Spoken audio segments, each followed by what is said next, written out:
Dear Papa Dudut, sa lahat po ng mga nakatutok ngayon, huwag kalimutan na mag-like, mag-share, at mag-subscribe.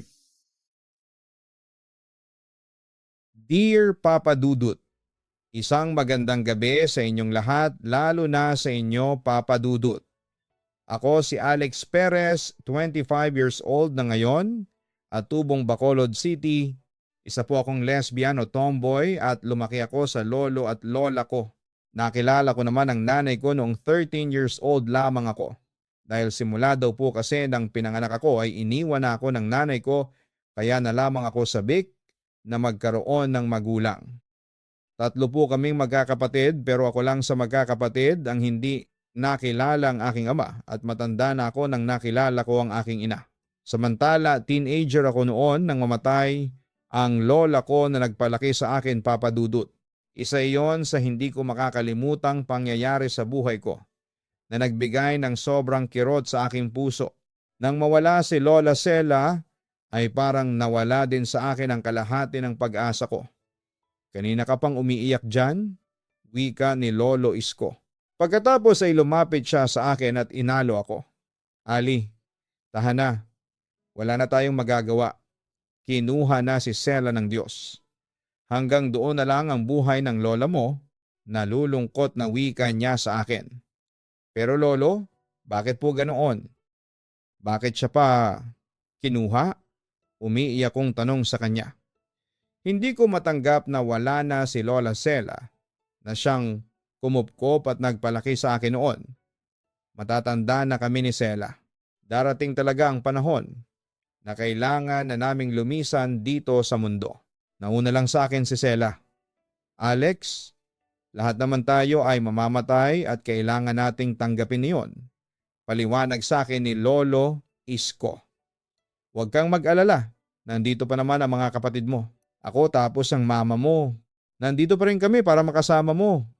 Ang sabi pa niya sa akin. Mamayang kaunti ay dumating si mama sa bahay. Galing siyang bayan at sumaglit lamang siya sa amin para kumustahin kaming mga anak niya. At iyon nga, narinig kong nag-usap sila noon ni Lolo Isko. Bagamat nasa kusina lamang ako, naglilinis. Nakikinig ako sa kanilang usapan. Kaya po ako pumunta dito para kunin na po si Bernadette. Isasama ko na po siya. Inform ni Mama sa aking lolo. Paano naman yung dalawa mo pang mga anak sina Alex at Ernesto? Narinig kong tanong sa kanya ni Lolo Isko. Iwan ko na lang po muna sila sa inyo. Tipid na sagot ni Mama. Sa puntong iyon ay tumigil muna ako sa aking ginagawa at nakinig ako sa kanilang usapan. Si Bernadette lang ang isasama mo. Bakit naman? Magtatampo yung dalawa pang mga anak, concerned na wika ni Lolo Isko sa kanyang pamangkin. Tito, hindi po magtatampo yang sina Alex at Ernesto. Hindi na po bata ang mga iyan. May sarili na po silang pag-iisip, katwiran ng aking ina.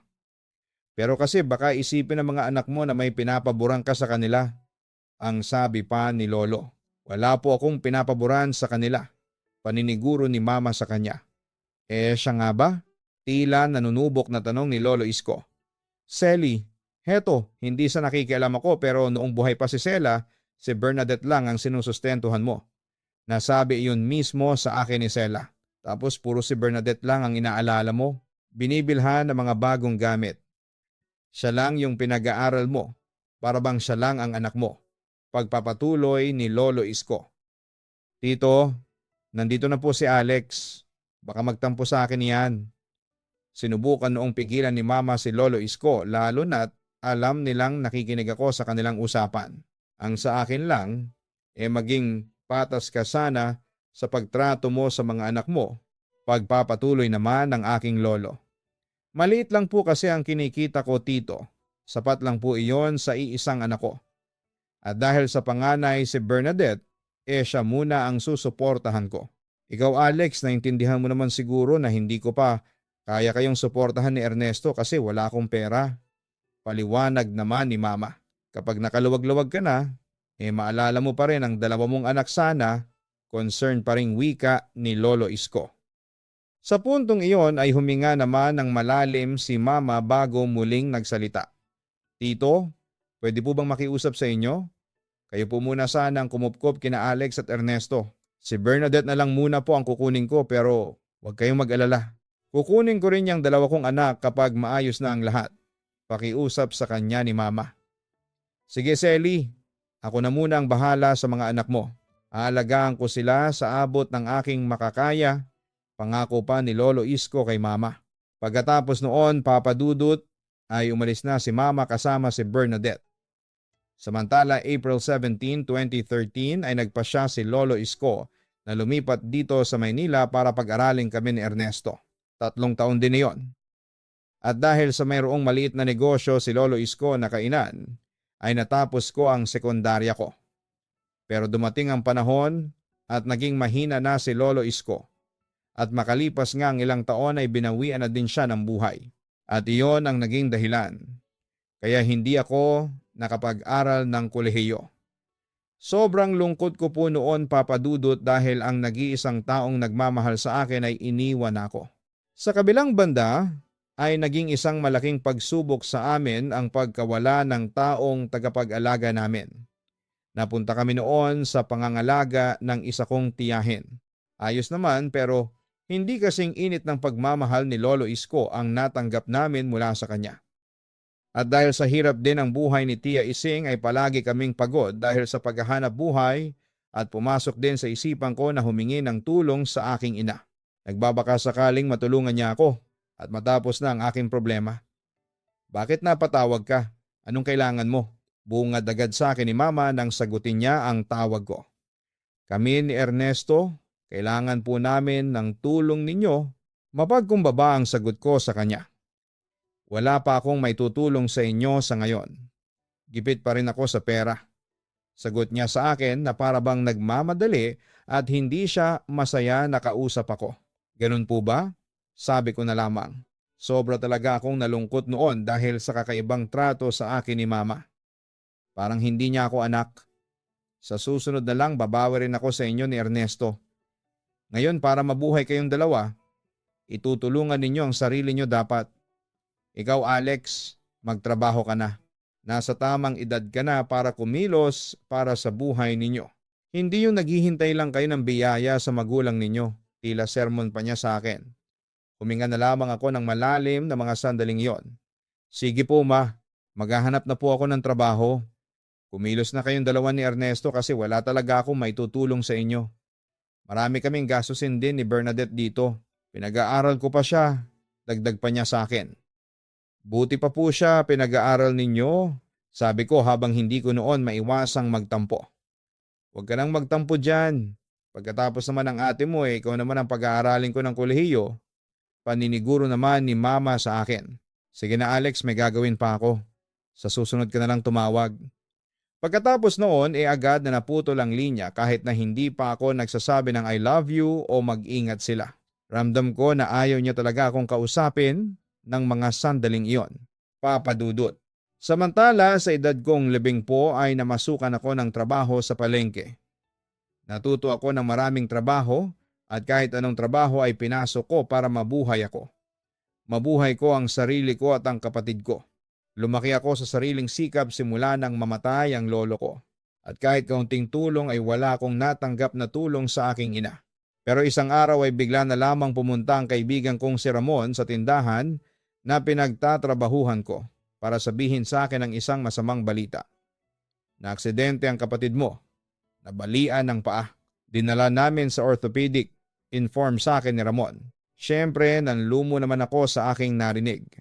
Kumusta na ang kapatid ko? Nag-aalala kong tanong sa aking kaibigan. Sinemento na yung paa ni Ernesto kanina eh. Kailangan nga lang ng pambayad doon sa orthopedic. Inform pa niya sa akin. Napabuntong hininga ako dahil sa panibago kong problema. Pre, wala pa akong pera ngayon eh. Saan pa ang sweldo ko? Di bumalik ka na lang muna sa amo mo. Suhestyon niya. Magkano ba ang kailangan ni Ernesto? Tanong ko naman. Mga 3,000 yata. Hindi ako sigurado eh. Sagot naman ni Ramon sa akin. Sumakit ng ulo ko nang marinig ko ang halagang kailangan para mabayaran ng ospital. Walang-wala talaga ako ngayon eh. Hindi ko alam kung papayagan ako ng amo ko na makuha ng advance yung sweldo ko. Bakit hindi mo na lang tawagan ng mama mo? Baka may pera siya. Baka matulungan niya si Ernesto, mungkahin ni Ramon sa akin. Dahil doon ay sinubukan kong tawagan si mama sa aking cellphone. Matagal din inabot bago niya sagutin ang tawag ko. Ma, tumawag po ako kasi emergency lang po. Pero hindi pa natatapos ang sasabihin ko nang biglang magsalita na si mama. Pero na naman ang kailangan mo. Nako, wala akong maibibigay sa'yo. Tila galit na sagot pa ni mama sa akin. Ma, naaksidente po si Ernesto. Na orthopedic po siya. Kailangan ko po ng pera. Paliwanag ko sa kanya. Nagbabaka sakaling lumambot ang puso ni mama. Ngunit sa halip na makisimpatya sa amin, ay iba ang nangyari. Hindi ba may trabaho ka? Pero kasi po ma, wala na po akong pera. Sa labing-ini pa po ang sweldo ko, magalang kong paliwanag naman sa kanya. Yan ang hirap sa'yo. Dapat nag-iipon ka? Tila paninisi pa niya sa akin. Mawala po ba kayong may papahiram sa amin? Huling tanong ko kay mama. Wala. Galit niyang sagot sa akin sa kabilang linya. Nagulat ako sa naging reaksyon ni mama kaya hindi ko napigilan noon ang aking reaksyon. Grabe naman po kayong makatrato sa amin ni Ernesto. Puro na lang si Bernadette ang mahalaga sa inyo. Palaging siya na lang po ang binibigyan ninyo ng pabor. Hindi na nga po ako nagrereklamo na si ate lang ang inaaruga at pinag-aaral ninyo. Pero sana naman po ay maging patas naman kayo. Bakit si ate lang po ang lagi niyong inaasikaso? Si ate lang po ba ang anak ninyo? Kung si ate lang pala ang kaya ninyong mahalin at pag-aralin, sana hindi na lang po kayo nag-anak pa. Sa puntong iyon ay binuhos ko na ang lahat ng sama ng loob ko sa kanya. Alex, huwag ka nga magtaas ng boses sa akin. Nanay mo ako at anak lang kita, saway sa akin ni mama. Nanay pala, kailan po ba kayo nagpakananay sa akin? Sa amin ni Ernesto. Kailan po? Ano? Question ko sa kanya. Mabait kasi ang ate mo kesa sa inyo. Tanging kinatwiran niya sa amin. Pero hindi totoo iyon kasi matagal kaming nagtimpi ni Ernesto sa favoritism ni mama. Ganun po pala. Masama pa po pala kami sa lagay na ito. Kung masama po kaming anak, sana matagal na po kaming nagreklamo ni Ernesto sa ginagawa ninyong pag-abandona sa amin. Sana'y matagal na po namin kayong sinumbatan sa favoritism ninyo. Sige po kung ayaw nyong tumulong sa amin, diwag. Hindi namin kailangan ng tulong ninyo pagbabalik ko sa kanya. Kung ganun pala, bakit ka pa tumawag dito? Kaya wala akong kaamor-amor sa iyo Kasi tomboy ka na nga tapos ganyan pa ang ugali mo. Sigaw sa akin ni mama bago niya ibinaba ang telepono. Papa Dudut, wala akong maasahang tulong mula sa nanay ko. Hindi ko alam kung bakit siya ganoon sa akin. Hindi niya ako tinuring na anak at tiniis niya ako kahit na maghirap ako. Siguro nga'y hindi ako mahalaga sa kanya. Baka nga Papa Dudut, hindi niya ako tunay na anak kaya ganoon na lamang ang trato niya sa akin. Papa Dudut, lumipas ang ilang taon ay hindi ako humingi ng tulong sa aking ina. Ang inasahan ko na lamang ay ang sarili ko at si Bernadette na lamang ang talagang minahal niya at inalagaan. Pero hindi pa rin ako nawawala noon ng pag-asa na isang araw ay matututunan din akong mahalin ang aking ina. At nang mabalitaan kong nakatapos na ang aking ate sa pag-aaral, ay nagbabaka sakali ulit ako na matulungan ang aking ina para maabot ko ang aking pangarap na makapagtapos ng pag-aaral. O bakit ka naman napatawag? Anong kailangan mo? Malamig na tanong sa akin ni mama. Nabalitaan ko pong graduate na po si Bernadette ngayong taon. Mapagkumbaba kong sabi sa kanya. Ano ngayon? Anong gusto mong sabihin sa akin? Tila sarkastikong wika niya sa akin. Gusto ko po sana siyang batiin at saka hindi ko maituloy ang gusto kong sabihin dahil bukod sa nahihiya ako ay natatakot ako sa magiging response sa akin ni mama. Alam ko naman na may kailangan ka sa akin kaya ka napatawag. Wika niya sa akin at tila walang anumang pakikisimpatya sa kanyang boses. Total, tapos nyo na pong pag-aralin si ate. Baka po pwedeng ako naman po sana ang tulungan ninyo. Ma, gusto ko po kasing makapag-aral ng kolehiyo. Agad namang nagsalita si mama. Wala akong pera. Wala akong maitutulong sa'yo. Hindi na ako kumibo noon dahil baka kung ano lang ang masabi ko sa kanya. Nagtimpi ako tapos ay nagbuntong hininga, Papa Dudut, hanggang sa natanggap ko na wala talagang pag-asa na pansinin at mahalin ako ni Mama. Ma, ginanito, ganyan niyo po ba ako? Kasi hindi niyo tanggap na tomboy ako o baka naman po hindi niyo ako anak kaya ganito po ang pagtrato ninyo sa akin. Mahina pero magalang pa rin na tanong ko sa kanya. Anak, maniwala ka sa akin. Wala na akong maitutulong sa iyo. Pagod na ako. Kung gusto mo sa Bernadette mo na lang humingi ka ng tulong. Pasensya na anak. Ang sabi ni Mama at sa pagkakataong iyon ay tila nakaramdam siya ng guilt sa pagkukulang niya sa akin bilang isang ina. Sige po ma, hindi na po ako hihingi ng tulong. Pasensya na po kung nakaistorbo ako sa inyo. Magalang ko pa ring sabi sa kanya at sa puntong iyon ay ako na ang unang nagbaba ng telepono. Samantala, hindi man ako matulungan ni Mama ay mayroong mga tao namang dumating sa buhay ko para tulungan ako. Nang mamasukan akong kasambahay sa isang lesbian couple, ay maganda ang naging pagtrato sa akin. Maganda ang pasweldo at hindi nila ako inabuso sa trabaho. Pagkatapos noon ay laking gulat ko nang magpasya silang pag-aralin ako sa kolehiyo dahil ayon sa kanila ay nakitaan nila ako ng malaking potensyal na umasenso. Papa Dudut. Sila na ang tinuring kong pamilya at magulang ko. At kinalimutan ko na ang aking ina dahil alam kong wala ng pag-asa pa para mahalin niya ako tulad ng pagmamahal na ibinigay niya sa ate ko. Samantala, taong 2019 ay natapos ko din ang kolehiyo, BS Entrepreneurship. Lahat ng mga mahal ko sa buhay, ang mga amo ko sina Sir Dennis at Ma'am Karen, mga kaibigan ko at ilang mga kamag-anak ko kasama na ang kapatid kong si Ernesto, ay masayang bumati sa akin. Tanggapin mo ang regalo naming magpartner para sa iyo, wika ng amo kong si Sir Dennis. Wow talaga po, para sa akin to. Hindi naman ako makapaniwala sa kanilang regalo na PHP 30,000 cash at isang brand new na laptop. Maliit na bagay lang yan kumpara sa kabutihang binigay mo sa amin ni Dennis.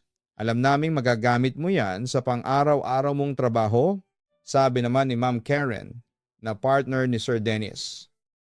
Samantala hindi ko naman mapigil ang umiyak sa harapan ng dalawang amo ko. Sa totoo lang po, nagpapasalamat talaga ako kasi dumating po kayong dalawa sa buhay ko. Malaki po talaga ang utang na loob ko sa inyo. Kung hindi dahil sa inyo ay hindi po ako makakapagtapos ng kolehiyo. Gusto ko rin pong ipagpasalamat sa inyo yung moral support na ibinigay ninyo sa akin. Kayo po ang nagpursige sa akin, naabutin ko ang mga pangarap ko. Kayo po ang naging inspirasyon ko para matapos ko ng maayos ang pag-aaral ko. Salamat din po sa pagmamahal na ibinigay ninyo sa akin. Tinuring niyo po ako bilang kapamilya, bilang sarili ninyong mga anak. Maraming salamat po sa inyo. Iyon ang natatandaan kong sinabi ko sa kanila, Papa Dudut. Sa kabilang banda, yung araw ding iyon ay nakatanggap ako ng tawag mula sa aking ina. Nabalitaan ko, nakatapos ka na ng kolehiyo. Binabati kita, sinersero na bati sa akin ang aking ina. Salamat po, matipid kong sagot sa kanya. Nakatapos po ako ng high school nang walang tulong ninyo. Biruin nyo man na kaya ko po iyon. Kahit minsan hindi po ako humingi ng tulong sa inyo, masaya kong wika noon sa kanya. Kaya mo naman palang mabuhay nang wala ako, tila malungkot na wika naman ni Mama sa akin. Opo ma, tama po kayo.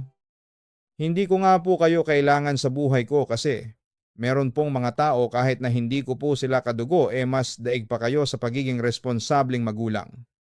Minahal po nila ako. Tinulungan at ginabayan po nila ako. Nagpakamagulang po sila sa akin. Ma, tanggap ko na po na si Bernadette lang ang mahal ninyo, kaya siya lang po ang itinuring ninyong anak. Ako kahit wag na po. May mga kinikilala na po akong mga magulang. Magalang ko pa ring sagot sa kanya kahit na may kaunting hinanakit noon sa aking puso. Yun lang naman ang tinawag ko sa iyo. Sana'y magpatuloy pa yung pagiging successful mo at good luck. Iyon ang huling sinabi ni Mama sa akin bago naputol ang linya. Papa Dudut. Sobrang kasiyahan ko nang makatapos ako ng kolehiyo. Agad ako nakahanap ng trabaho sa isang food manufacturing corporation bilang marketing assistant. Mas nagpursigi akong magtrabaho at wala pang 8 buwan ay agad akong na-promote bilang marketing junior manager. Samantala, noong mga panahong iyon ay pinatawad ko na ang nanay ko sa mga pagkukulang niya sa akin. Pinasa Diyos ko na lamang ang lahat.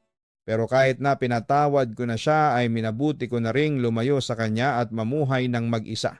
Papa Dudut. Kahit nasalat ako sa pagmamahal ng isang ina ay ibinigay naman sa akin ng Diyos. Binigay ng Diyos sa akin ang mga taong nagmamahal sa akin ng totoo. At isa na nga roon si Sarah.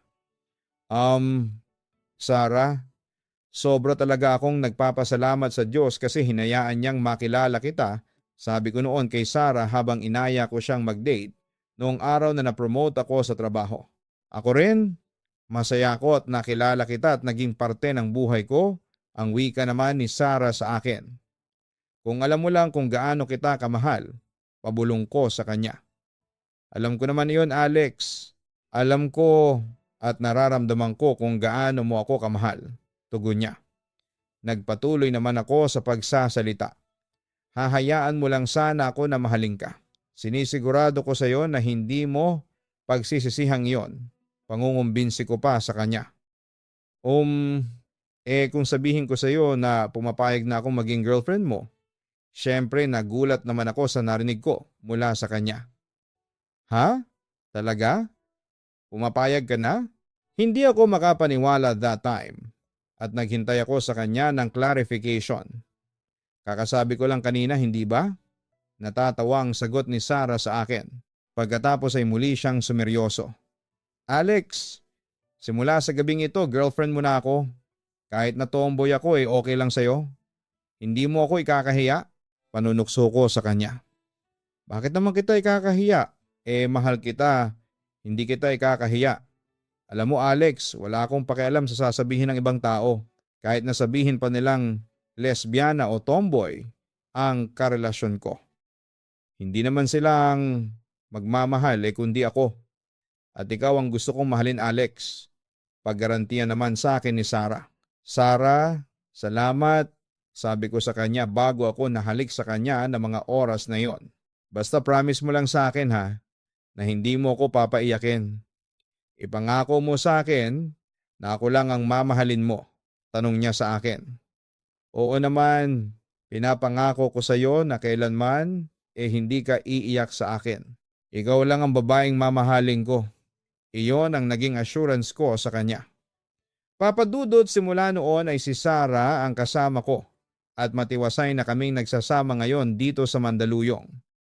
Tungkol naman sa aking kapatid na si Ernesto, kasalukuyan ko siyang pinag-aaral ng senior high school sa STI sa Novaliches sa kursong tourism. Si Bernadette naman, ayon, nag-asawa na at may sariling pamilya habang si Mama ay nanatili sa mga kamag-anak namin sa Bacolod.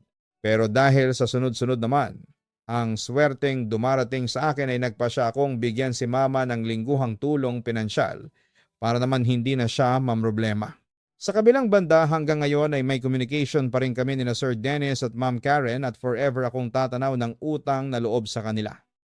At para makabawi sa kanilang kabutihang loob na ibinigay nila sa akin, tinutulungan ko rin sila ngayon sa kanilang negosyo.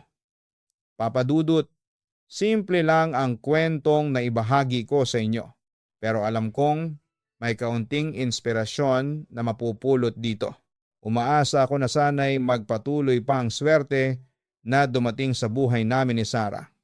Sana rin po ay matupad ko ang aking mga pangarap at makasama ko rin ang aking biological father, bukod syempre sa aking ina.